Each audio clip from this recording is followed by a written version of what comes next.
ઉગાડીશું.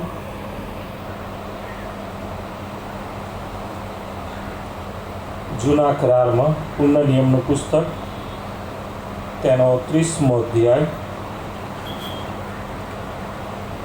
અને પ્રભુના વચનો 15મી કલમથી લઈને 31મા અધ્યાયની છેલ્લી કલમ એટલે 20મી કલમ સુધી આપણે પ્રભુના વચનો વાંચવાના છે.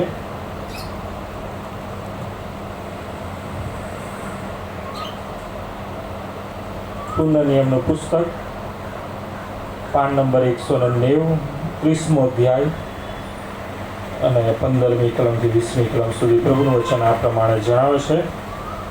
જો મેં આજ તારી આગળ જીવન તથા ભલું ને મરણ તથા ભૂંડું મૂક્યા છે, તે એ કે આજે હું તને યહોવા તારા દેવ પર પ્રેમ રાખવાની, તેના માર્ગોમાં ચાલવાની ને તેની આજ્ઞાઓ તથા તેના વિધિઓ તથા તેના કાનૂનો પાળવાની આજ્ઞા આપું છું કે તું જીવતો રહે ને તારી વૃદ્ધિ થાય, અને જે દેશનું વતન પામવા તું જાય છે તેમાં યહોવા તારો દેવ તને આશીર્વાદ આપે.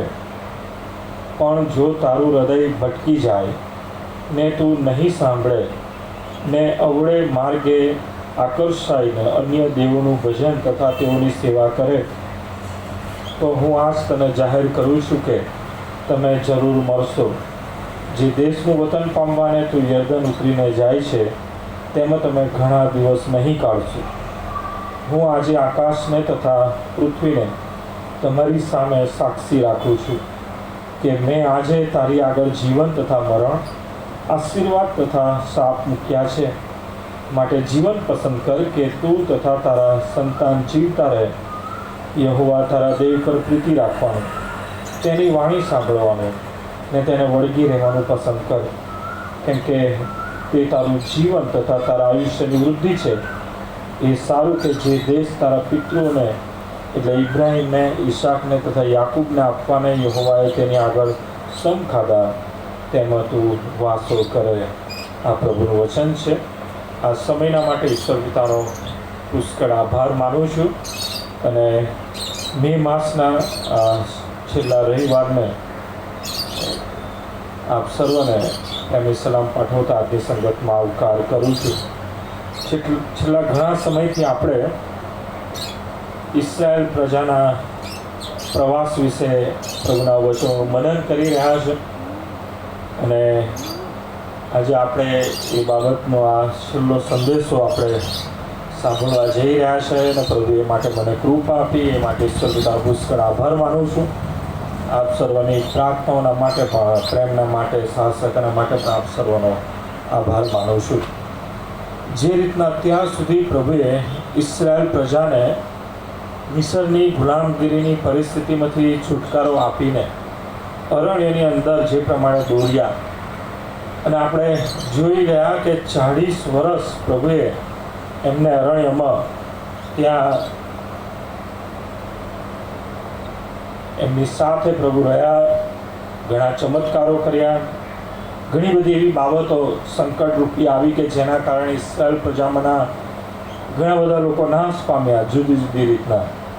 અને એ પણ આપણે જોઈ ગયા કે 40 વર્ષમાં અરણ્યમાં ભટકતા રહીને જે લોકો મિસરની ગુલામગીરીની પરિસ્થિતિમાંથી બહાર આવ્યા હતા, એમાંના દરેક વ્યક્તિનો ત્યાં અરણ્યની અંદર નાશ થાય છે, અને એક નવી પેઢી તૈયાર થાય છે. અને એ નવી પેઢી કે જે હવે યરેખોની સામે યર્દનની બીજી બાજુ એટલે કે યર્દનની પૂર્વ બાજુએ છે, અને યર્દન ઉતરીને હવે વચનના દેશમાં પ્રવેશ કરવાનો છે, ત્યારે પ્રભુ આ મૂસા દ્વારા એ નવી પેઢીને વચનો આપે છે. અને એ આખું પુસ્તક એ પુનઃ નિયમ એનું નામ આપવામાં આવે છે. અને મૂસા એ જે લોકોની ગણના થઈ હતી, એટલે કે મિસરમાંથી જે લોકો નીકળ્યા હતા અને જે ગણના થઈ હતી એમાંથી હવે એમાંની એ છેલ્લી વ્યક્તિ હતી. જોકે કાલેબ અને યહોશવા પણ હતા, પરંતુ મૃત્યુ ન પામનાર એવી છેલ્લી વ્યક્તિ એ મૂસા હતી. અને મૂસા આ પુનઃ નિયમ દ્વારા નવી પેઢીને બહુ જ ઉત્તેજનદાયક વચનો આપે છે, એક સાક્ષી આપે છે. જોઈએ તમે મારી સાથે ખોલો તો જે ગણના થઈ હતી એ આપણે જોઈએ તો ફરીથી આપણે એ બાબતની સમજ પ્રાપ્ત કરવા માગીએ છીએ. જે પ્રથમ ગણના એ ગણનાનું પુસ્તક 1લો અધ્યાય અને ત્યાં આપવામાં આવેલી છે. મિસરમાંથી નીકળ્યા પછી ઇસરાયેલ લોકોની ગણના કરવામાં આવી અને એના માટે થઈને જ આ પુસ્તકનું નામ ગણના રાખવામાં આવ્યું છે. કારણ કે 2 વખત ઇસરાયેલ લોકોની ગણના જે થઈ અને આ પુસ્તકમાં નોંધવામાં આવે છે. મિસરમાંથી નીકળ્યા પછી અને કનાન દેશમાં પ્રવેશ પહેલાં. એટલે પહેલી જે ગણના છે આ પ્રમાણે છે. 1લો અધ્યાય અને ગણનાનું પુસ્તક 1લો અધ્યાય અને 45 અને 46મી કલમ, 45મી કલમ.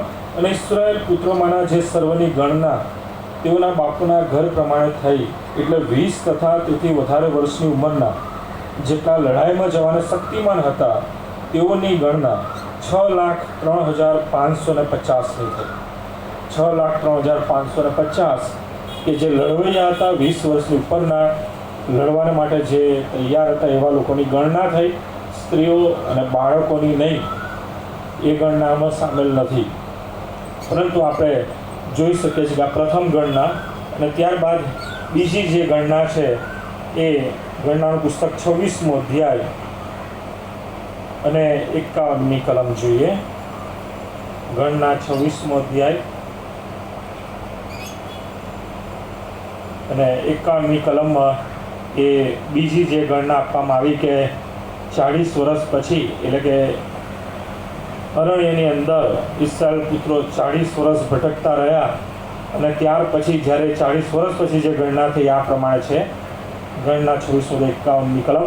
ઇસ્રાયેલ પુત્રોમાંના જેઓની ગણતરી થઈ તેઓ એ છે ને તેઓ 6,01,730 હતા. પહેલી ગણનામાં 6,03,585 અને આ બીજી જે ગણના છે 6,01,730. અને તમે જુઓ એ જ 26મો અધ્યાય અને 63મી કલમ. 63મી કલમ આ પ્રમાણે જણાવે છે.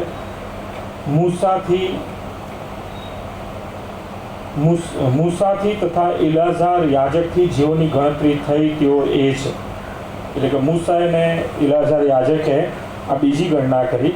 તો એ મોઆબના અરણ્યમાં યર્દનને કાંઠે યરેખોની પાસે ઇસ્રાયેલ પુત્રોની ગણતરી કરી. એટલે કે યર્દન ઉળંગ્યા પહેલાં યરેખોની સામે. 64મી કલમ, બહુ અગત્યની કલમ. પણ મૂસાએ તથા હારૂન યાજકે જ્યારે સિનાઈના અરણ્યમાં ઇસ્રાયેલ પુત્રોની ગણતરી કરી ત્યારે જેઓની ગણતરી થઈ તેઓમાંનું એકે માણસ તેઓમાં રહ્યું નહોતું. એટલે કે જ્યારે એ લોકો સીનના અરણ્યમાં પહોંચ્યા, મિસરની ગુલામગીરીમાંથી બહાર આવ્યા અને સીનના અરણ્યમાં એટલે કે સિનાઈ પર્વત પાસે પહોંચ્યા અને ત્યાં મૂસા અને હારૂને ગણતરી કરી હતી. અને ત્યાં જે સંખ્યા આપણે જોઈએ છે 1લો અધ્યાય 45 અને 46 અને બીજી ગણના મૂસા અને ઇલાઝાર યાજક દ્વારા થાય છે. અને બીજી ગણનામાં ત્યાં નોંધ કરવામાં આવે છે કે એકે માણસ, જે પહેલી ગણતરીમાં ગણવામાં આવેલું તેઓમાંનું એકે માણસ તેઓમાં રહ્યું નહોતું. એનું કારણ પણ આપે છે કેમ કે યહોવાએ તેઓના વિશે કહ્યું હતું કે તેઓ અરણ્યમાં નિશ્ચય મરશે. અને યફુન્નેના દીકરા કાલેબ તથા નૂનના દીકરા યહોશવા વિના તેઓમાંનો એક પણ જીવતો રહ્યો નહોતો. સ્ત્રીઓ અને બાળકોની ગણના તો આમાં સામેલ નથી. પણ તમે વિચાર કરો કે 6,03,585 લોકો 40 વર્ષમાં સીનના અરણ્યમાં મૃત્યુ પામ્યા છે. જુદા જુદા કારણોસર, જુદી જુદી આપત્તિઓ વિપત્તિઓ દ્વારા. પરંતુ તેમ છતાં પ્રભુ એના લોકને આશીર્વાદ આપે છે. કારણ કે આપણો દેવ એ જીવતો દેવ છે, અશક્યને શક્ય કરનાર દેવ છે. જેણે વચન આપ્યું હતું કે હું તમને દૂધ મધની રેલછેલવાળા એવા દેશમાં લઈ જઈશ.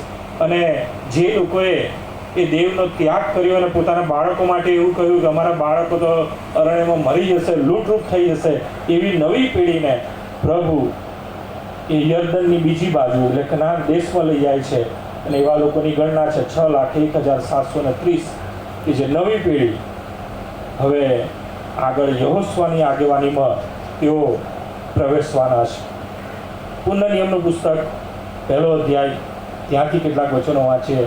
મેં કીધું એ પ્રમાણે કે એ નવી પેઢીને અરણ્યમાં જન્મેલા, અરણ્યમાં મોટા થયેલા એવા જુવાન લોકોને અને એક આખા નવા સમુદાયને, એ લોકોને તો મિસ્રની ગુલામગીરી કેવી હતી અને કેવી પરિસ્થિતિમાંથી પ્રભુનો છુટકારો કર્યો જે એમને ખબર નહોતી, એવા લોકોને પૂર્ણ નિયમ દ્વારા મૂસા એ એક પોતાની સાક્ષી આપે છે, દેવના કાર્યોની માહિતી આપે છે, એક ઉત્તેજન રૂપી દેવના વચનોની સમજ આપે છે. પૂર્ણ નિયમ 1 અધ્યાય 1 ગ્રંથ. જે વચનો મૂસાએ યર્દન પાર અરણ્યમાં શુભ સમુદ્રની સામેના અરાબામાં પારાન તથા તોફેલ તથા લાબાન તથા હસેરો તથા દીજાબા તેઓની વચમાં સર્વ ઇસ્રાએલ પુત્રોને કહી સંભળાવ્યા તેની નીચે મુજબ છે. સેર પર્વતને માર્ગે હોરેબથી કાદેશ બાર્નિયા સુધીનું અંતર 11 દિવસની મજલ જેટલું છે અને 40મા વર્ષના 11મા માસમાં તે માસના પહેલે દિવસે એમ થયું. આખી બાબત મૂસા અહીંયા જણાવે છે કે જે અંતર 11 દિવસનું હતું એ અંતર કાપતા 40 વર્ષ પસાર થઈ ગયા અને 40 વર્ષ 11 મહિના અને 11મા મહિનાના પહેલા દિવસે એ આ બાબત શરૂ કરે છે. પ્રભુની આજ્ઞાઓ, પ્રભુના વચનો એક નવી પેઢીને કે જે હવે મૂસાની ગેરહાજરીમાં, કારણ કે ઓલરેડી આ પૂર્ણ નિયમ કહે છે, એટલે કે પૂર્ણ નિયમના વચનો આપે છે. પહેલાં ફરી આપણે જોઈએ તો મારી સાથે ખોલો ગણના 27મો અધ્યાય. દેવે ઓલરેડી જે બાબત મૂસાને કહી હતી, મૂસા તો કેવળ એનું પાલન કરે છે. ગણના 27મો અધ્યાય અને 12મી કલમ તમે જુઓ કે પહેલેથી દેવે એમની યોજના મૂસાને કહી હતી, કારણ કે દરેક બાબત દેવ મૂસાને જણાવે છે અને હવે મૂસા પણ મરી જશે એ બાબત દેવ જણાવે છે. અને એ 27મો અધ્યાય ગણનાનું પુસ્તક 27 અને 12મી કલમ. અને યહોવાએ મૂસાને કહ્યું, આ અબારીમ પર્વત પર ચઢ અને જે દેશ મેં ઇસ્રાએલ પુત્રોને આપ્યો છે તે જો, અને જેમ હારૂન તારો ભાઈ મળી ગયો તેમ તું પણ તે જોઈને તારા પિતૃની સાથે મળી જઈશ. અને એ પછીની બાબત 18મી કલમ. અને યહોવાએ મૂસાને કહ્યું, નૂનનો દીકરો યહોશુઆ કે જેનામાં મારો આત્મા છે તેને તારી પાસે બોલાવીને તેના પર તારો હાથ મૂક. ઇલાજાર યાજક તથા આખી જમાતની આગળ તેને ઊભો કર. અને તેઓના દેખતા તેને દીક્ષા અને મૂસા ને ત્યાં દેવ યહોવા દ્વારા કહેવામાં આવે છે કે હવે તું મરી જશે, તારા ભાઈની સાથે, તારા પિતૃની સાથે મળી જશે અને તારા પછી હવે યહોશુઆ એ તારી જગ્યાએ આગેવાની કરશે. આ ઇસ્રાએલ લોકોને યર્દન પાર એ હવે યહોશુઆ એ દોરી જશે. અને એ બાબતને મૂસા એના જીવનમાં લાગુ કરે છે. અને હવે મૂસા એ નવી પેઢીને અને યહોશુઆને આ વચનો આપે છે જે ફરીથી લખવામાં આવે છે. ફરી આપણે આ પૂર્ણ નિયમનું પુસ્તક અને તમે મારી સાથે ખોલો 31મો અધ્યાય. પૂર્ણ નિયમ 31મો અધ્યાય અને ત્યાં 24મી કલમ આ પ્રમાણે. પૂર્ણ નિયમ 31 અધ્યાય 24મી કલમ.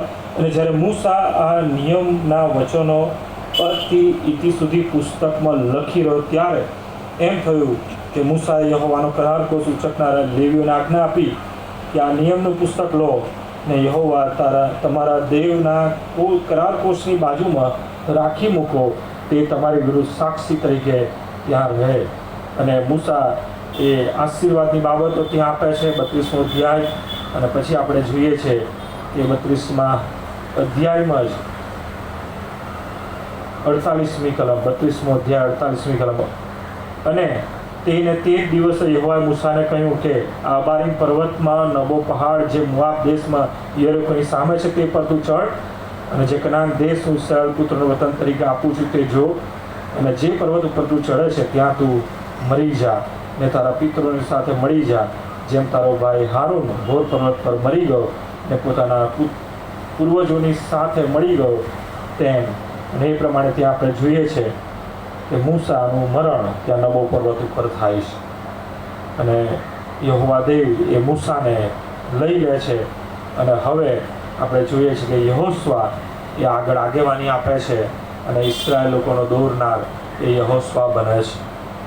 પરંતુ મૂસાની એ બાબતો પૂર્ણ નિયમના પુસ્તક દ્વારા એક નવી પેઢીને કે જે લોકો એ અરણ્યમાં તૈયાર થયા, અરણ્યમાં વૃદ્ધિ પામ્યા, અરણ્યમાં સમજણા થયા, એ લોકોને પોતાના જીવનના આ છેલ્લી પળોમાં એ વચનો આપે છે, ઉત્તેજન આપે છે, દેવની ખરી ઓળખ આપે છે.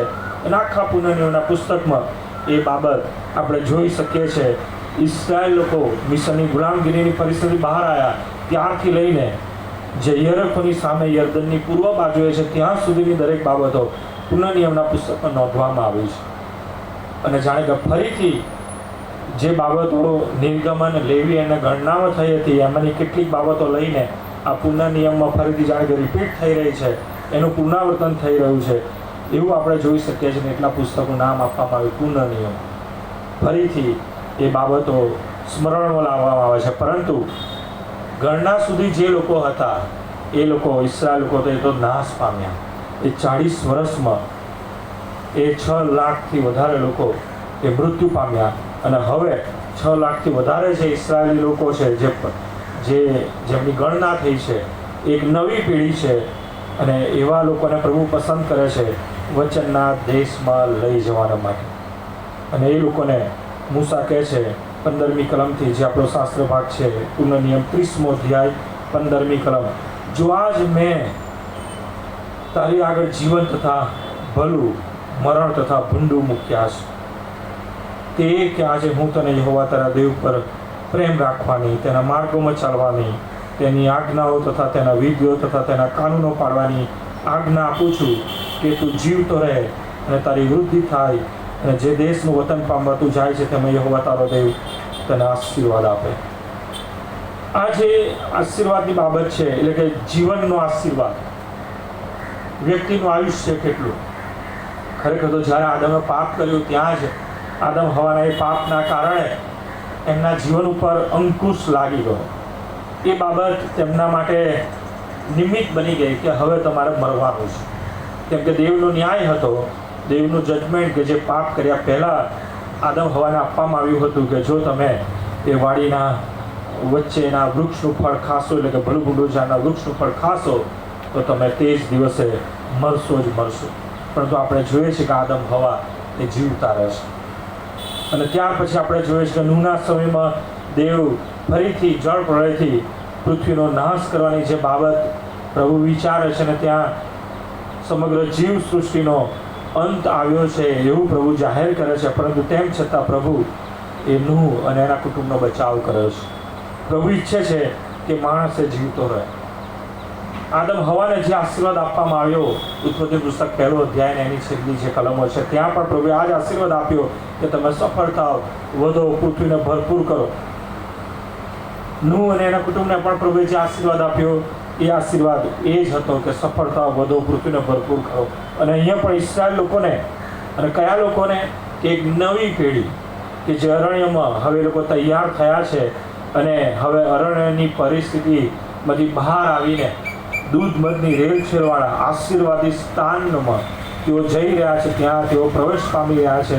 અને એ સ્વીકારે કે આ આપણી તાકાતથી, આપણા જ્ઞાનથી, બુદ્ધિથી નથી થયું, કેવળ અને કેવળ દેવની કૃપાથી થયું છે કે આપણે આવા આશીર્વાદની જગ્યાનો આપણે વારસો લઈ રહ્યા છે.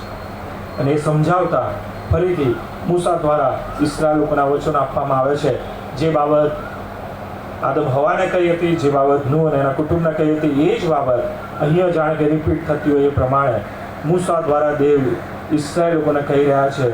અને તો એ કે તમે જીવતા રહો, તમારી વૃદ્ધિ થાય, અને જે દેશનું વતન પામવા તું જાય છે તમે યહોવા તારો દેવ તને આશીર્વાદ આપે.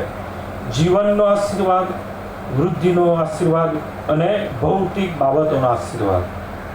અને પ્રભુની ઈચ્છા છે કે માણસ એ પ્રભુની કૃપામાં, એ આશીર્વાદમાં, એ જીવનમાં અને વૃદ્ધિ પામતા જીવનમાં, આશીર્વાદિત જીવનમાં એ હંમેશા માણસ દેવના મહિમા માટે વપરાય.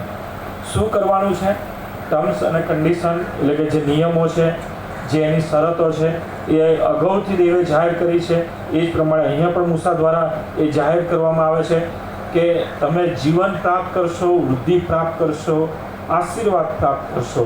પરંતુ તમારે શું કરવાનું છે? તો તમારે યહોવા દેવ ઉપર પ્રેમ રાખવાનો છે.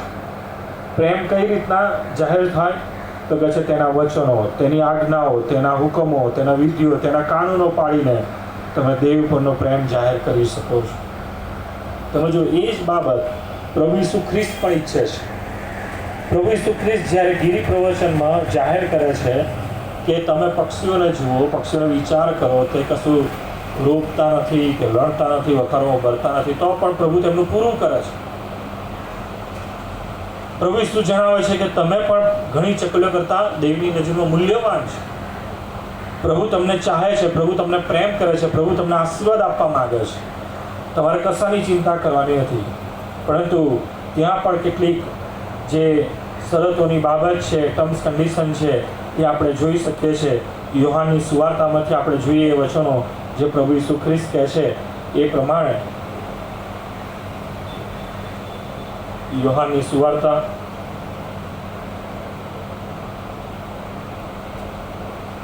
તેનો 14મો અધ્યાય, અને ત્યાં પણ પ્રભુ ઈસુ ખ્રિસ્ત આ પ્રેમની બાબત જાહેર કરે છે કે દેવ પરનો પ્રેમ એટલે કે મારા પરનો પ્રેમ કઈ રીતના તમે જાહેર કરી શકો.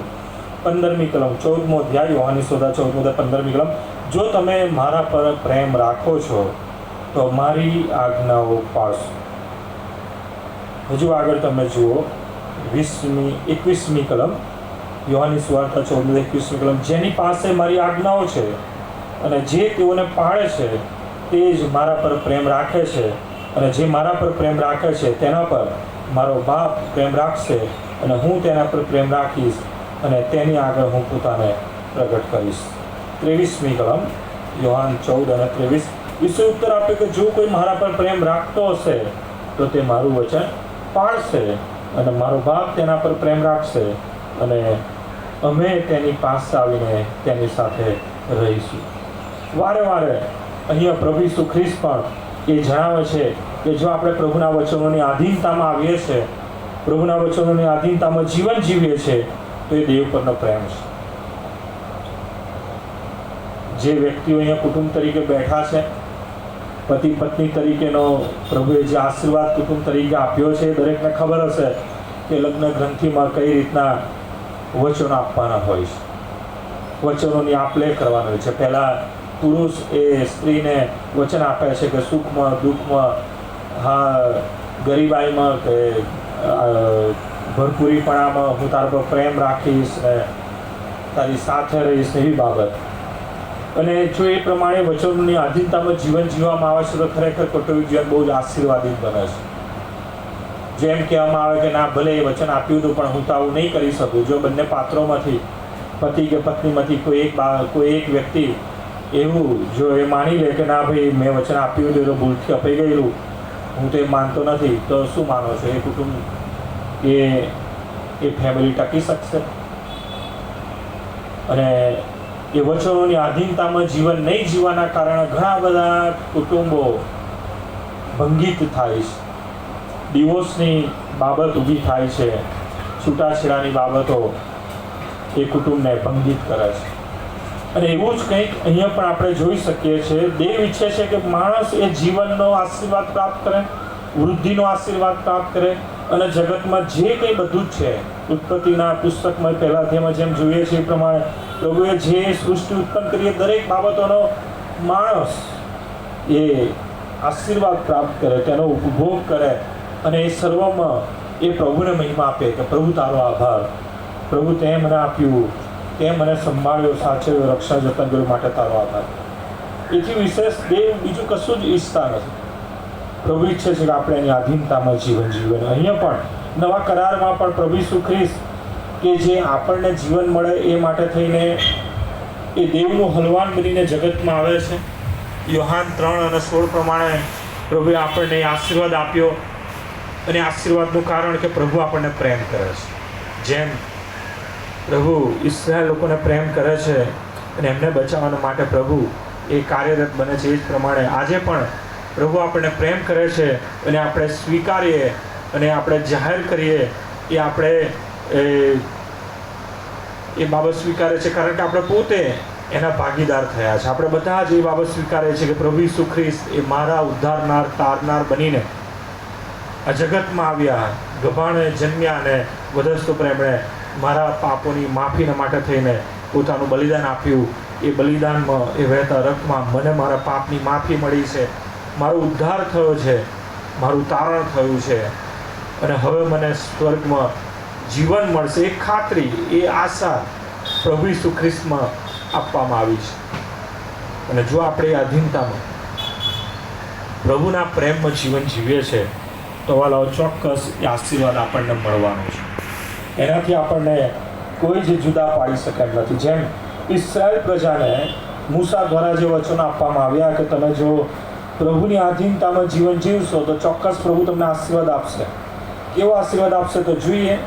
એ બાબતની પણ આપણે પ્રભુના વચનો પુનઃનિયમનું પુસ્તક 30મો અધ્યાય અને ત્યાંથી આપણે જોઈએ તો કેવો આશીર્વાદ. તો કે આપણે જોઈએ 19મી કલમથી, હું આજે આકાશને તથા પૃથ્વીને તમારી સામે સાક્ષી રાખું છું કે મેં આજે તારી આગળ જીવન તથા મરણ, આશીર્વાદ તથા શ્રાપ મૂક્યા છે. માટે જીવન પસંદ કર કે તું તથા તારા સંતાન જીવતા રહે. યહોવા તારા દેવ પર પ્રીતિ રાખવાનું, તેની વાણી સાંભળવાનું, તેને વળગી રહેવાનું પસંદ કર, કેમ કે તે તારું જીવન તથા તારા આયુષ્યની વૃદ્ધિ છે. એ સારું કે જે દેશ તારા પિતૃઓને એટલે ઇબ્રાહીમને, ઈસાકને તથા યાકૂબને આપતાને યહોવાએ તેઓની આગળ સમ ખાધા છે તેમાં તું વાસો કરે. અને પ્રભુએ, યહોવા દેવે એ નવી પેઢીના હકમાં આ વચન પરિપૂર્ણ કર્યું. જેઓના માટે એમ કહેવામાં આવ્યું હતું કે આ તો લૂંટરૂટ થઈ જશે, દુશ્મન અમને મારી નાખશે, અરણ્યમાં આ લોકોનો નાશ થશે. એવા લોકો એ દૂધ મધની રેલછેલવાળા દેશનું વતન પ્રાપ્ત કરે છે, વારસો પ્રાપ્ત કરે છે, આશીર્વાદ પ્રાપ્ત કરે છે. અને એ કેવળ શક્ય બન્યું પ્રભુના પ્રેમના કારણે, પ્રભુની કૃપાના કારણે, પ્રભુના વચનોની આધીનતાના કારણે. અને જો એ જ પ્રમાણે આપણે મરણ પર્યંત જો પ્રભુને આધીન રહીએ છીએ, પ્રભુના વચનોની આધીનતામાં જીવન જીવીએ છીએ, પ્રભુના પ્રેમમાં જીવન જીવીએ છીએ, તો વાલો ચોક્કસ જ્યારે ન્યાય શાસન આગળ આપણે હાજર થવાનું આવશે ત્યારે પ્રભુ આપણા માટે કહેશે, શાબાશ સારા તથા વિશ્વાસુ ચાકર, તું થોડામાં વિશ્વાસુ માલુમ પડ્યો છે, હું તને ઘણા પર ઠરાવીશ. કારણ કે પ્રભુ ઈસુની ઈચ્છા એ છે કે આપણે અનંત જીવનનો વારસો પ્રાપ્ત કરીએ. સ્વર્ગીય જીવનમાં આપણે પ્રભુની સાથે એ જીવન પ્રાપ્ત કરીએ, સ્વર્ગીય રાજ્યમાં પ્રવેશ પ્રાપ્ત કરીને આપણે અનંત જીવન એ સ્વર્ગમાં પ્રભુ ઈસુ ખ્રિસ્તની સાથે આપણે વિતાવીએ. જોઈએ આપણે 17મો અધ્યાય, યોહાનની સુવાર્તા 17મો અધ્યાય, ત્યાંથી કેટલાક વચનો વાંચીએ અને એ બાબત સમજીએ. યોહાનની સુવાર્તા 17મો અધ્યાય, પ્રભુ ઈસુ ખ્રિસ્તની એ પ્રાર્થના છે ને એમાં પ્રભુ ઈસુ ખ્રિસ્ત પોતે એ બાબત ઈચ્છે છે. આ દેવની પોતાની એ ઈચ્છા છે, દેવની યોજના છે જે આપણા હકમાં પરિપૂર્ણ થઈ છે. હા, આપણે ક્યારેય એ બાબત વિશે એમ ના કહી શકીએ કે આ તો હું એટલો સારો છું કે મેં આ પ્રમાણે કર્યું, કે મેં પ્રભુના એ વચનોને જાણે કે સ્વીકારીને અંત સુધી ટકી રહીને એ બાબત પ્રભુએ મારા હકમાં કરી છે. એવું નથી. આ પ્રભુની યોજના છે કે પ્રભુની કૃપામાં આપણને પસંદ કરવામાં આવ્યા છે. જોઈએ 17મો અધ્યાય પહેલી કલમથી. એ વાતો કહી રહ્યા પછી ઈસુએ આકાશ તરફ નજર ઊંચી કરીને કહ્યું, હે બાપ, સમય આવ્યો છે, તું તારા દીકરાને મહિમાવન કર, તે દીકરો તને મહિમાવન કરે, કારણ કે તે સર્વ માણસ ઉપર તેને અધિકાર આપ્યો છે કે જેઓને તેને આપ્યા છે તે સર્વને તે અનંત જીવન આપે. આ દેવ તરફથી મળેલી ભેટ છે, ગિફ્ટ છે. અને જો આપણે પ્રભુમાં જીવન જીવીએ છીએ, અંત સુધી ટકી રહીએ છીએ, તો પ્રભુ તરફથી આપણને મળશે એ ખાતરીદાયક વચન પ્રભુએ આપણને આપ્યું છે. ત્રીજી કલમ, અનંત જીવન એ છે કે તેઓ તને એટલે એટલા ખરા દેવને તથા ઈસુ ખ્રિસ્ત જેને તે મોકલ્યો છે તેને ઓળખે. જે કામ કરવાનું તેમણે સોંપ્યું છે તે પૂરું કરીને મેં તને પૃથ્વી પર મહિમાવાન કર્યો છે.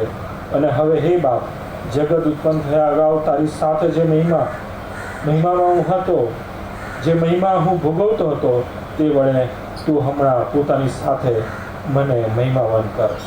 અને ત્યાં આપણે જોઈએ છે કે જગતના લોકો માટે પ્રભુ ઈસુ ખ્રિસ્ત મધ્યસ્થી કરે છે. જગતના લોકોના બચાવના માટે, જગતના લોકોના ઉદ્ધારના માટે, તમારા અને મારા માટે પ્રભુ ઈસુ ખ્રિસ્ત અહીંયા મધ્યસ્થી કરે છે.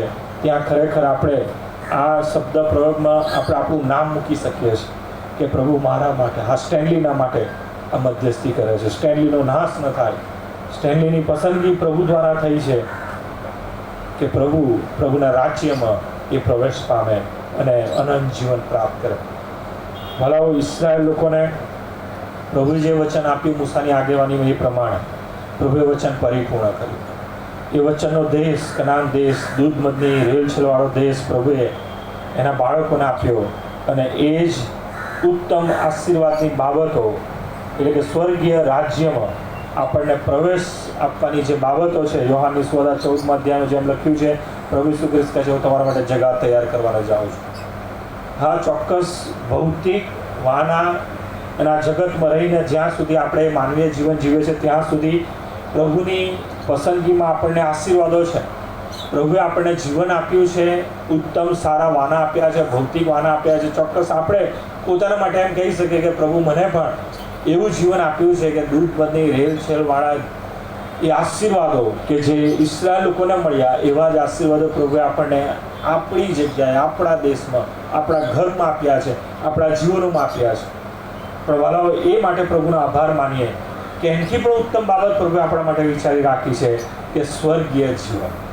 અને એ પ્રાપ્ત કરવાની આશાની ખાતરીમાં આપણે પ્રભુની આધીનતામાં ટકી રહેવાનું છે, પ્રભુના પ્રેમમાં અંત સુધી ટકી રહેવાનું છે, પ્રભુના વચનો પાળીને પ્રભુમાં આપણે જીવવાનું છે. જેમ પાઉલ પ્રેરિત જ્યારે પ્રભુનો સ્વીકાર કરે છે અને પ્રભુમાં જીવન જીવે છે, તો એ જેમ ગલાતીના પત્રમાં કહે છે એ પ્રમાણે કે હું પ્રભુ ઈસુ ખ્રિસ્તની સાથે વધુ સ્તંભે મૃત્યુ પામ્યો છું, પણ હું જીવું છું તો હવે હું નહીં, મારામાં ખ્રિસ્ત જીવે છે. અને એ જ વ્યક્તિ કહે છે કે જીવવું તે ખ્રિસ્ત અને મરવું તે લાભ છે. કારણ કે એ પ્રભુનો સેવક સ્વીકારે છે કે જો મૃત્યુ આવશે તો એ સ્વર્ગમાં પ્રવેશ પામશે. પ્રભુએ જે આશીર્વાદનું જે વચન આપ્યું હતું એના જીવનમાં પરિપૂર્ણ થશે. અને એ જ બાબતની આશામાં આપણે જીવવાનું છે કે આપણે જીવીએ છીએ પ્રભુના આશીર્વાદોમાં, પ્રભુની કૃપામાં, પ્રભુના પ્રેમમાં, પ્રભુના વચનોમાં જીવીએ છીએ. અને જો મૃત્યુ આવશે તો આપણે દેવની સાથે હોઈશું, પ્રભુ ઈસુ ખ્રિસ્તની સાથે હોઈશું, એ સ્વર્ગીય રાજ્યના આપણે ભાગીદાર થઈશું. વલાઓ, એ ખાતરી કે જે દેવના વચનો દ્વારા આપણને આપવામાં આવી છે, એ ખાતરીમાં જીવન જીવીએ, અંત સુધી ટકી રહીએ અને પ્રભુના આશીર્વાદોને માણીએ. કેમ કે પ્રભુની ઈચ્છા છે આપણે જીવનનો આશીર્વાદ ભરપૂરીપણામાં, એટલે કે પ્રેમ, આનંદ, શાંતિમાં, વૃદ્ધિમાં, દરેક આત્મિક અને ભૌતિક આશીર્વાદો પ્રાપ્ત કરીને આશીર્વાદમાં જીવન જીવે અને વધુમાં વધુ પ્રભુના મહિમાને માટે વપરાય. પ્રભુ આ વચનો દ્વારા વધુ આપણને એનામાં દ્રઢ મજબૂત કરે. જેમ મૂસાએ એ નવી પેઢીને ઉત્તેજન આપ્યું અને એ લોકોએ ઉત્તેજનમાં પ્રભુના વચનોની આધીનતામાં કનાન દેશમાં આશીર્વાદી સ્થાનમાં પ્રવેશ પામ્યા, એમ આપણે પણ જગી જીવનમાં આશીર્વાદ પ્રાપ્ત કરીએ અને અંત સુધી ટકી રહીને સ્વર્ગીય જીવન પણ પ્રાપ્ત કરીએ. હા, એ માટે પ્રભુના વચનો મન સુધી ટકી રહીએ. પ્રભુ આ વચનો દ્વારા એ આશીર્વાદ તમને અને મને આપે. આવા સમય અમારા તારનાર મુક્તિદાતા પ્રભુ ઈસુ ખ્રિસ્ત પુષ્કળ આભાર માનીએ છીએ પ્રભુ તમારો, કારણ કે તમે, હા પ્રભુ, ખરેખર તમારી કૃપા અમારા જીવનમાં અમે અનુભવી શકીએ છીએ. અને એ કૃપા થકી જે આશીર્વાદો તમે અમને આપ્યા છે, જીવનનો આશીર્વાદ, વૃદ્ધિનો આશીર્વાદ અને દરેક આત્મિક અને પ્રભુ ભૌતિક વાનોનો આશીર્વાદ અમે જીવનમાં પ્રાપ્ત કર્યો છે. હા પ્રભુ, એના માટે અમે તમને જ માન અને ગૌરવ આપીએ છીએ, તમારો જ આભાર માનીએ છીએ. હા પ્રભુ, અત્યારે અમે આભાર માનીએ છીએ જે વાળાઓને નવા વર્ષની ભેટ તમે આપી છે, તેઓના જીવનને વધુ તમારી કૃપાથી ભરો, આશીર્વાદથી ભરો, સામર્થ્યથી ભરો, તમારા મહેમાન માટે વાપરો. તેઓના હૃદયની દરેક ઈચ્છાઓ તમે આમે પરિપૂર્ણ કરો. આશીર્વાદો લઈને પ્રભુ જ્યારે તમે સામેથી પ્રભુ અમારા જીવનમાં આવવાનું જે વચન આપ્યું છે એ પ્રમાણે દરેક હૃદયની ઈચ્છાઓ પરિપૂર્ણ થતા આશીર્વાદો તમે આપો તેવી કૃપા માગીએ છીએ. પ્રભુ, જે દાનો આપવામાં આવ્યા છે એ દાનોને માટે પણ કૃપા માગે છે. દાનોને આશીર્વાદિત કરો, એ દ્વારા મંડળી વૃદ્ધિ પામે, તમારો મહિમા થાય તેવું તમે થવા દો. ફરીને પ્રભુ, તમે આ વચનો દ્વારા અમને જ્યારે પ્રભુ ઉત્તેજન આપ્યું છે, ચેતવણી આપી છે, હા તમારા પ્રેમમાં, વચનોની આધીનતામાં અમે જીવન જીવીએ અને પ્રભુ અંત સુધી ટકી રહીએ. હા, અમે અનંત જીવન પ્રાપ્ત કરીએ, સ્વર્ગીય રાજ્યમાં પ્રવેશ પ્રાપ્ત કરીએ. અને એમ પ્રભુ, તમે જે અમારું ઉદ્ધારને તારણ કર્યો છે, હા પ્રભુ, એ અમે અનંત જીવન પ્રાપ્ત કરતા સ્વર્ગીય જીવનમાં અમે માણી શકીએ તેવું તમે થવા દો. ફરીને પ્રભુ શૈતાન કોઈ પણ પ્રકારે પ્રભુ એ અમારો અનંત જીવન વિમુંગટ છીનવી ના લે, કોઈને પણ પ્રભુ એ શૈતાન ભમાવી ના જાય, ગેરમાર્ગે ના દોરે. તેના માટે ખાસ ઈસુ ખ્રિસ્ત નાઝરીને અમે શૈતાનને બાંધીએ છીએ અને અમારા જીવનનો કબજો પવિત્ર આત્મા ત્રિએક દેવ તમે લો. અમારા પ્રાણ, આત્મા, શરીરને અમે તમારા હાથમાં સોંપીએ છીએ પ્રભુ. અમે સર્વ તમારો આભાર માનતા તમારા હાથમાં સોંપાતા પ્રાર્થના પ્રભુ ઈસુના નામમાં માગીએ છીએ, માટે સાંભળો, સ્વીકાર કરો. આમેન.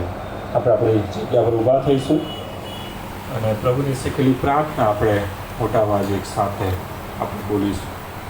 આકાશ મારા બરાબર તમારું નામ પવિત્ર બનાવો, તમારું રાજ્ય આવો, જેમ આકાશમાં તેમ પૃથ્વી પર તમારી ઈચ્છા કરી. દિવસની મારી રોટલી આજે મને આપો, જેમ અમે અમારા હૃદયમાં કર્યા છે તેમ તેમ અમારા હૃદયોને પરીક્ષામાં ન્યાયથી મારો છૂટકો, કેમ કે રાજ્ય તથા પરાક્રમ સર્વકાળ સુધી તમારા છે. આમેન.